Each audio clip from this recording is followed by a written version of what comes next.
Welcome back. This is Sunday edition. I still have my panel with me, Mutinda Kavemba, political strategist, political analysts Hesbon Owila, and Mark Bichache, political risk analyst, Dismas Mokua. Let's leave politics aside for about half an hour or so and talk about the economy of this country. Now, there is a 202 billion loan secured by Kenya that has opened a new can of worms, a battlefront between the opposition and the government, and that has brought to the fore the debate about Kenya's debts. And the International Monetary Fund did come out this past week to express its concerns about what it called excessive borrowing by Kenya. Let's listen in. Is Kenya in trouble? The debt levels that we see now are still manageable in terms of the level. What we're concerned about is the flow of new debt. I mean, so the trajectory is going to a place where it will not be sustainable anymore, and where you will get into trouble eventually. So, as you know, it's our role to a large extent to warn, about when you're in a situation where you're generating too much new debt because of the deficit, that you eventually will end up in a position where it's going to be very difficult to deal with. Investors and so on are concerned about this as well for good reason. So it has not just to reduce the deficit so we can all be happy about that, but it also have real effects in the sense that investors and so on are more willing to come to Kenya. So that's the wider debates in Kenya, the debts here in Kenya, and of course that the latest bond of contention is at 202 billion Kenya shillings euro bond that is bringing fresh debate between Jubilee and the opposition. We have seen Jubilee, led by the leader of majority in the National Assembly, Aden Duale, try to defend that particular loan, saying that Kenya is able to pay back its debts because that has been factored in the 2017-2018 budget. And what the opposition is saying, we did hear the minority leader in the National Assembly, John Mbadi, saying that the Kenya government is borrowing without first identifying the project that it wants to deal with, therefore raising eyebrows over our borrowing. But let's deal with the bigger issue. Let me start with you, Dismas. Are we getting into too much debt? How much trouble are we getting into from where you sit? Well, it depends on where you are seated. If you are seated in the Jubilee side, you'll say we are making very good progress. If you are seated on the NASA side, then you're going to raise your eyebrows. But the tragedy we have in Kenya today is there are professionals, especially the economists in Kenya, who are subject matter experts. Yeah. There's nobody willing to come up and give a professional view or give expert advice. If you've got a PhD in economics, if you're leaning on the Jubilee side, you will take cover, you will not discuss this issue into detail. If you're on the NASA side and you are like Dr. David Indi, you will come up and state a position. So that's the tragedy we have with professionals in Kenya. And I don't know why, for some reason, as a society, we don't reward people who come out, intellectuals, that we don't reward meritocracy. Because believe you me, when you speak to economists, when outside public hearing or outside the media, they say that we're in a crisis. That a long time ago, when IMF would issue a statement and cast aspersions on your fiscal leadership, the president of that country would have you fired immediately. But right now, we're in a space where there's a crisis of fiscal leadership at the Treasury. We're getting to Eurobond 2. For sure, nobody knows what happened to Eurobond 1. Yeah. Nobody seems to know what happened to Eurobond 1, and we have gone to Eurobond 2. The deputy president has told any other person who is casting aspersions on the management of our treasury that they are actually dreaming, that they have no idea of what is happening. So you don't know whom to believe. Some economists who are able to read and understand numbers, they've got no access to critical information. And you recall there's been a confusion about IMF. A few weeks ago, the central bank indicated that those funds are available. Right. A few days later, the IMF representative in Kenya indicates that the government needs to review some fiscal policies for us to guarantee that those resources will be available. If you look at the headline today in the Standard, it's indicating that some of the austerity measures expected by IMF to make us a going concern would create it will be a sad state for Kenya that a number of people may lose their jobs in the public sector. If you look at the cost of living, there are very few Kenyans today who can afford 3 square meals a day. I don't know the origin of the square meal, but very few people can afford 3 square meals a day. Very few people. If you visit any auctioneer's yard, they're full of vehicles. In fact, a number of auctioneers are not taking cars anymore. If you've got a friend who works at a bank in the mortgages department, there's a very high rise of foreclosures. People are losing their houses almost on a daily basis. But on the flip side, there's nobody to buy.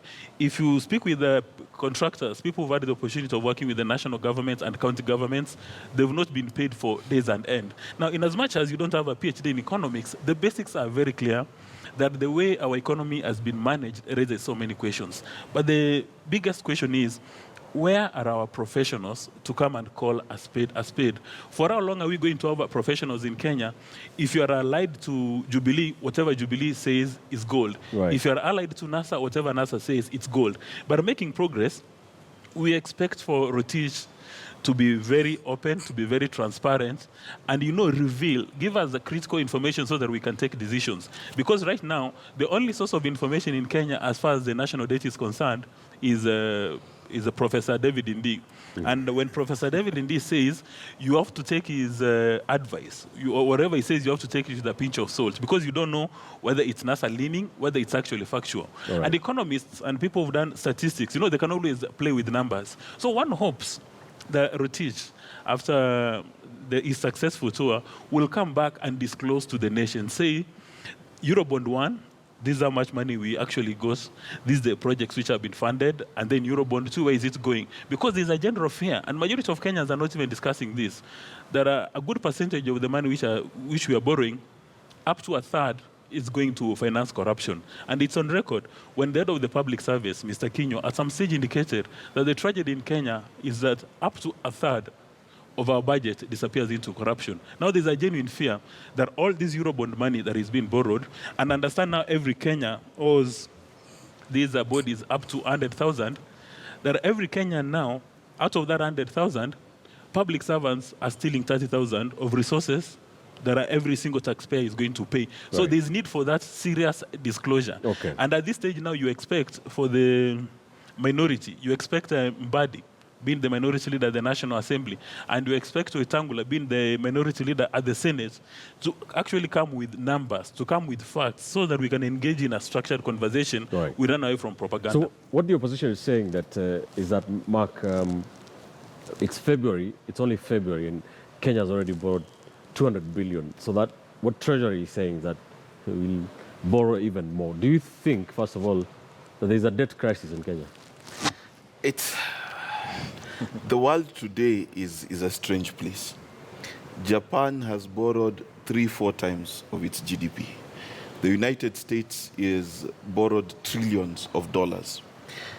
Kenya has borrowed, Ghana has borrowed, and a lot of countries are in fiscal, what you'd call the fiscal danger zone.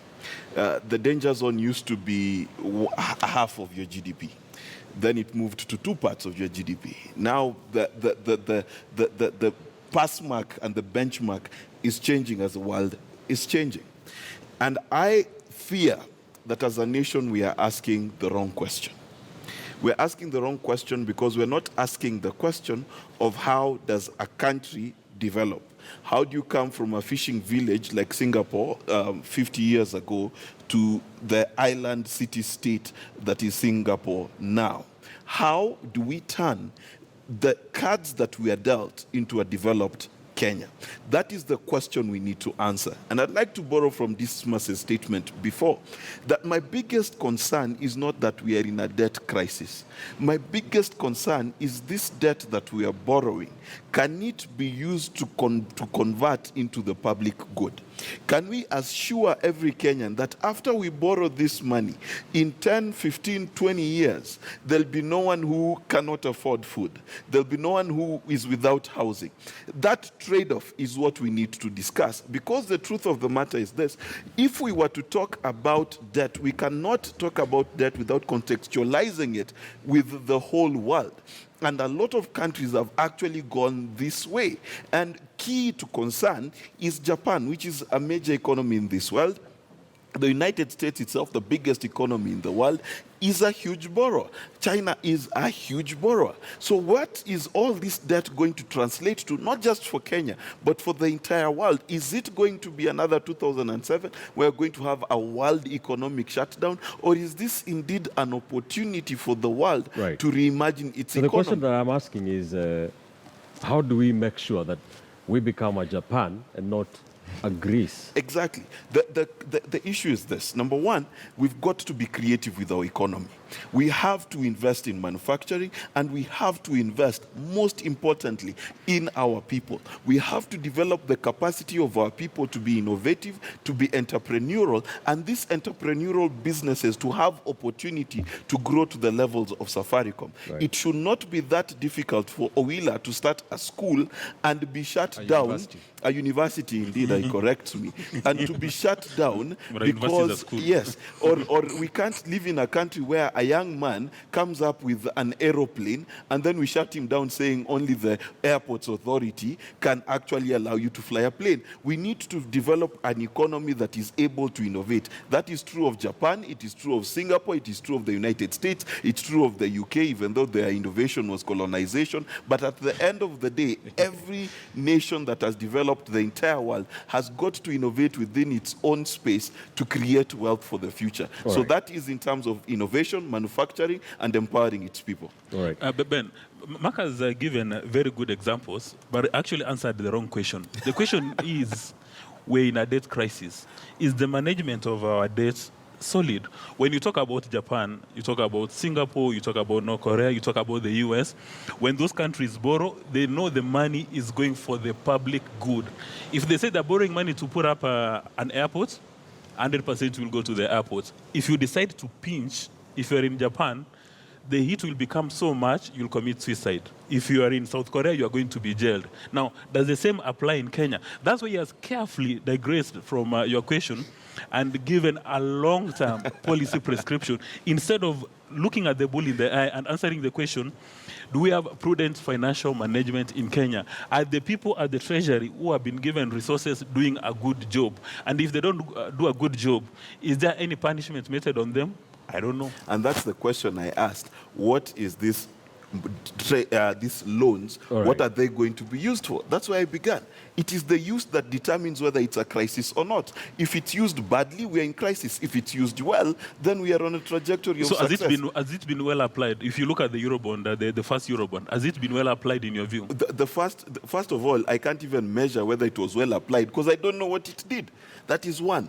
Two, we need to understand that the president has committed, and we have to admit that we have a substantive president for the 5 years that it's going to be business unusual. And I'm the eternal optimist. So if it's business unusual, I expect that Jubilee is going to treat this money the correct way. And if they don't, we'll be right here to hold them to account. When does it become excessive borrowing? Well, I think it becomes just under normal circumstances in your family at a personal level. I think it becomes excessive borrowing if you cannot service it. If you can't pay the debt and the money that you spend, the one that you borrowed, is nowhere to be seen, then that is excessive and it is probably misused. But I think from where we are right now, I think talking about the past, talking about other countries, probably is spreading ourselves too thin. The question is very simple. Now that the country has borrowed, 3 years down the lane, what are we expected to see? If we see that, then we are doing well. Borrowing in itself is good because there is no way you can invest in capital infrastructure without borrowing if you're a country like Kenya. But the key thing that probably we may want to ask ourselves is, when we borrow, are we going to spend it on recurrent or capital investment? Now, if the government borrows and spends it on capital investment, infrastructural development, and I want to believe that it will be measured so that it is not infrastructure that will benefit my grandchildren. It needs to benefit me in my lifetime. Then it means that this infrastructure can then sustain economic development, can spark growth. And when there is growth in the market, then there is growth in the economy. And then the government will have sufficient financial capacity to service these loans. And then I think the second thing is a question of when the government borrows from foreign countries, then it also gives the local economic players an opportunity to borrow at very competitive rates from the local banks. Because what it means is that the government is not going to borrow from the local banks. And if it is not going to borrow, then it means that local banks have to look for people to borrow. And then their rates will have to come slightly down, and many people will access capital and invest. And therefore, that infrastructure that the government will develop will, again, be a win-win situation for these two people. And I think that's the problem that we have with the Eurobond that was floated in 2014. That, on paper, we expected a situation where borrowing from the local banks was going to be very competitive. But the government was still borrowing. And local players were not able to access loans locally. So that is something that I think the Jubilee government has to address right now. And then the second thing, we realized that the capital expenditure that they were involved in did not spur any serious economic development. And questions are still being raised to date. But from where we are today, I think with President Uhuru Kenyatta's four-point agenda, I think borrowing is the way to go. The only thing that we may want to keep the government on toes on is how then do they account to Kenyans. They should not even tell us how they're spending it. We should just be asking ourselves, are we better off? Are we able to access loans at competitive rates? Are we seeing more economic players, more manufacturing industries setting up and employing people? If we can see that, the government doesn't have to explain anything about spending. Let me bring a new facet here.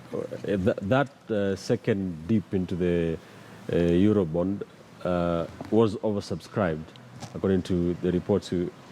Kenya was looking for 202 billion, as we are saying. Investors made available more than 14 billion US dollars. That is 1.4 trillion Kenya shillings. That, Mutinda, that kind of means that investors have confidence in us as a country. Clearly. Right? That is an indicator that investors out there still believe that Kenya has got the potential to repay back whatever money that they lend, which is good. Because there are people who would go and wouldn't probably even raise the much they wanted, as we surpassed it by a very high percentage. That simply means that from someone, an investor watching from out there, they still feel that Kenya is a viable economy where they can risk their money and be sure that they'll get it back. But like Esbon said, borrowing, whether at the individual level, whether at the corporate or at the government level, really depends on what it is you want to go do with that money. If we can focus on capital expenditure, for instance, because if we borrow for current expenditure, then it's just a matter of time before we get into problem. It's like borrowing a loan to fuel your car and pay rent and shop for your house. That one is not going to create a new source of revenue which should be used to service the loan. So that you'll eventually get in a bad place. And the other thing is about the access to credit by the common mwananchi. Yeah. It is also important that the government decides to reduce local borrowing, because there is that element of the citizenry enjoying cheap and affordable credit when the government is not competing with them to borrow. But like Hezbon has correctly put, the situation as at now is that we are borrowing both locally and internationally. So the benefits that should be accruing by the government focusing, that should be accruing to the citizenry by the government focusing on external borrowing, is really not happening. So there is need to strike a balance. The truth of the matter is that there is need, and the other day we borrowed to pay a loan. That there is a loan that was due and we were not able to service it on time, so we had to borrow to do that. So some of these things are the red flags, the indicators that we need to think deeply as to how we are managing our borrowing. Because and again, you've seen the IMF start commenting. I can't remember the last time IMF was commenting on our issues to do with that was quite before 202 when Kibaki came into the picture. So I personally hate that kind of patronizing attitude from international lenders. So if we can get it right, then they also lack the moral authority to start lecturing us like you've seen them do. So I think Rotich has a job to do, and it is important that he does it prudently so that we all don't find ourselves in problems. But if he does it right, by focusing on capital expenditure, by focusing on sectors that are going to grow the economy, then in the long run, it's going to be worth it. All right. Now, yes. Ben, if you borrow $1 million bob in the Kenyan context to start doing a business, and you are hoping that within maybe 1 or 2 years, the business will be able to meet its own obligations, then you are making progress. But if you borrow $1 million bob today, you invest in a project, then 3 years later, you are still borrowing to repay a loan, as Kavemba has indicated, then there is an opportunity for us to ask the questions that whether the money we've been borrowing, has it been put in useful use, that when we're supposed to make repayments, the project itself can repay that. Because now we are getting money from Peter to pay Paul. So that's a question we need to ask ourselves. And then the second question is, why would we develop an appetite for commercial debt? Why should we go to the open market in the West to get commercial debt instead of working with our normal partners like IMF and World Bank? Is that a shift in government? And when you go for commercial debt, those are people, when they're giving you money, they don't come with so many conditions because they don't have intimate knowledge of how your economy runs. In as much as Kavemba doesn't like IMF pointing figures, but IMF is very intimate with our fiscal policies and our monetary policies. And it's also important to note that the leadership at the Treasury, all of them at some stage in their professional life have actually had a stint at IMF. So maybe those are the germane questions that we need to ask ourselves. Why go for commercial debt? Why borrow to repay for projects that are not self-sufficient? Is there a fish somewhere rotting? All right. 30 seconds only, we're out of time. We need to understand that government is not a commercial enterprise. Not every project that the government will put its money in is supposed to bring direct profit per se. So we cannot tie government debt to profitable ventures. For example, if we choose to alleviate poverty in our country, that is not necessarily a business venture. You can invest in someone and they will not give you back. So let me finish. Let's understand that we cannot tie government to the same rules we tie commercial ventures in terms of borrowing.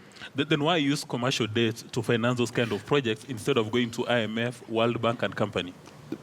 All right. Do I have time to respond? Interesting question. No, you don't. Okay. But very interesting, very pertinent questions and that need to be answered. Thank you, gentlemen, for your perspectives on a very important issue for Kenyans, that the issue of debt. This is the second Eurobond that Kenya is dipping its hands into. Of course, it is imperative that the right questions are asked and Kenyans are aware of what's happening with what is being borrowed, where it is being invested in.